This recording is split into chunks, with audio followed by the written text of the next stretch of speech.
வணக்கம் and welcome to our channel Karumpalagai. இன்றைக்கி நம்ம வீடியோவில் பார்க்க போகிறது சரியாக சாப்பிடாத குழந்தைகள், அடிக்கடி சளி, ஜுரம், கபம் போன்ற நோய்கள் வரக்கூடிய குழந்தைகளுக்கு ஆன்டிபயோட்டிக் கொடுக்காமல் க்யூர் பண்ணணும்னு நினைக்கிற பேரண்ட்ஸுக்கான ஒரு அற்புதமான மூலிகை திரட்டு பற்றி தான் பார்க்க போகிறோம். வாங்க வீடியோக்குள்ளே போகலாம். இன்றைக்கி இருக்கிற பேரண்ட்ஸுக்கு இருக்கிற பெரிய மனக்கவலையே அவங்க குழந்தைகள் அடிக்கடி நோய்வாய்ப்படுறது தான்.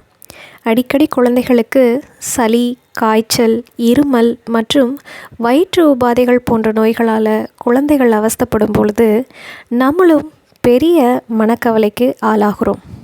இதுக்காக மருத்துவர்களை அணுகி நம்ம ட்ரீட்மெண்ட் எடுத்துக்கும் பொழுது குழந்தைகளுக்கு ஆன்டிபயோட்டிக்ஸ் கொடுக்குறாங்க. ஒரு முறை ஆன்டிபயோட்டிக் கொடுக்கும் பொழுது குழந்தை ஈஸியாக ரெக்கவர் ஆகலாம். அதுவே அடிக்கடி சளி, காய்ச்சலுக்காக நம்ம ஆன்டிபயோட்டிக் எடுத்துக்கும் பொழுது அது குழந்தையோட ஆரோக்கியத்தை பெரிய அளவில் பாதிக்கும்னு நம்ம தெரிஞ்சும் குழந்தைகளுக்கு இந்த ஆன்டிபயோட்டிக்கை கொடுக்குறோம். நிறைய பேரண்ட்ஸ் சித்த மருத்துவ முறைகளை குழந்தைகளுக்கு ட்ரை பண்ணலாம் அப்படின்னு நினச்சி மூலிகைகளை தேடும் பொழுது அவங்களுக்கு மூலிகைகள் சரியாக தெரிகிறதில்ல. அதே மாதிரி எதை எந்த அளவு கொடுக்கணும், எந்த பொருளோடு இணைத்து கொடுக்கணும் அப்படிங்கிறது நம்மளுக்கு தெரியாது.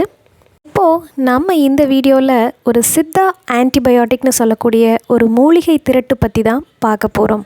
பிறந்த குழந்தையிலிருந்து பெரியவர்கள் வரைக்கும் காய்ச்சல், சளி, கபம், ஜுரம் மற்றும் வயிற்றுப்போக்கை தீர்க்கக்கூடிய அருமையான ஒரு மூலிகை திரட்டை தான் பார்க்க போகிறோம்.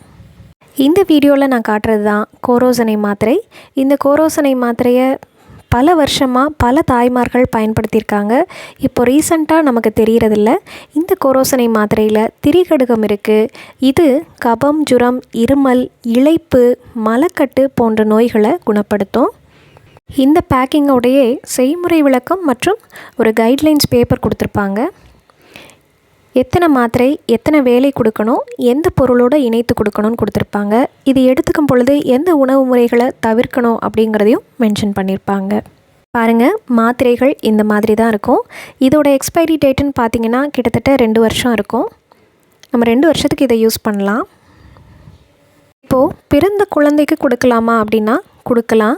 பிறந்த குழந்தைக்கு தாய்ப்பாலில் இதை ஒரே ஒரு மாத்திரை கலந்து காலை நேரத்தில் குழந்தைக்கு கொடுக்கலாம். அடுத்த மருந்து பால குடோரி. அதாவது பிறந்த குழந்தை சரியாக பால் குடிக்கலை, வளர்கிற குழந்தைகள் சரியாக சாப்பிடலை அப்படிங்கிறப்போ இந்த பால குடோரி கொடுக்கலாம். இதில் பாருங்கள், திரிகடுகம், ஓமம், லிங்கம் இருக்குது. இதை கொடுக்கும் பொழுது வாரம் நம்ம பாட்டிமார்கள் நமக்கு குழந்தையாக இருக்கும் பொழுது மருந்து கொடுப்பாங்க. அதே கான்செப்ட் தான் இது. நம்ம எல்லாமே பிறந்த குழந்தையாக இருக்கும் பொழுது மருந்து குழந்தைகளுக்கு கொடுப்போம். அது அளவு தெரியும். அடுத்தடுத்து குழந்தைகள் வளரும் பொழுது மருந்து கொடுக்க மாட்டோம். ஆனால் இந்த மாத்திரையை குழந்தைகளுக்கு 10 வயசு வரைக்கும் நீங்கள் கொடுக்கலாம். இந்த பாலகுடோரி மாத்திரைகள் குழந்தைகளுக்கு ஏற்படக்கூடிய டைஜஸ்டிவ் டிஸார்டர்ஸ்னு சொல்கிற வாந்தி, பேதி மற்றும் வயிற்றுப்போக்கு போன்ற நோய்களை குணப்படுத்தும். குழந்தைகளுக்கு சரியாக பசிக்காமல் இருக்கும். பசிக்காதனால சரியாக சாப்பிட மாட்டாங்க. இந்த மாத்திரையை நம்ம மருந்து மாதிரி ஒவ்வொரு வாரமும் இந்த குழந்தைகளுக்கு கொடுக்கலாம். என்ன ஃப்ரெண்ட்ஸ், இந்த பதிவு உங்களுக்கு பிடிச்சிருந்ததா? நம்ம கரும்பலகை சேனலோட போன பதிவான சத்து மாவு பவுடருக்கு நல்ல ரெஸ்பான்ஸ் இருந்துச்சு. நிறைய சப்ஸ்கிரைபர்ஸ் கால் பண்ணி எனக்கு விஷ் பண்ணியிருந்தாங்க. இந்த வீடியோவோட லிங்க்கை டிஸ்கிரிப்ஷன் பாக்ஸில் கொடுத்துருக்கேன். நீங்களும் பார்த்து பயன்பெறுங்க. மீண்டும் ஒரு நல்ல வீடியோவோட வந்து உங்களை சந்திக்கின்றேன். தேங்க்ஸ் ஃபார் வாட்சிங் கரும்பலகை. இனிமே நம்ம கரும்பலகை சேனலில் லைக் பண்ணுங்கள், ஷேர் பண்ணுங்கள், சப்ஸ்கிரைப் பண்ணுங்கன்னு சொல்ல போகிறது கிடையாது. ஒரு விழிப்புணர்வுக்காக இந்த வாசகம்: உங்கள் ஜனன நாயகத்தின் ஓட்டு உரிமை நாங்கள், எங்களை பறிக்காதீர், பாதுகாப்பீர், இப்படிக்கு மரங்கள்.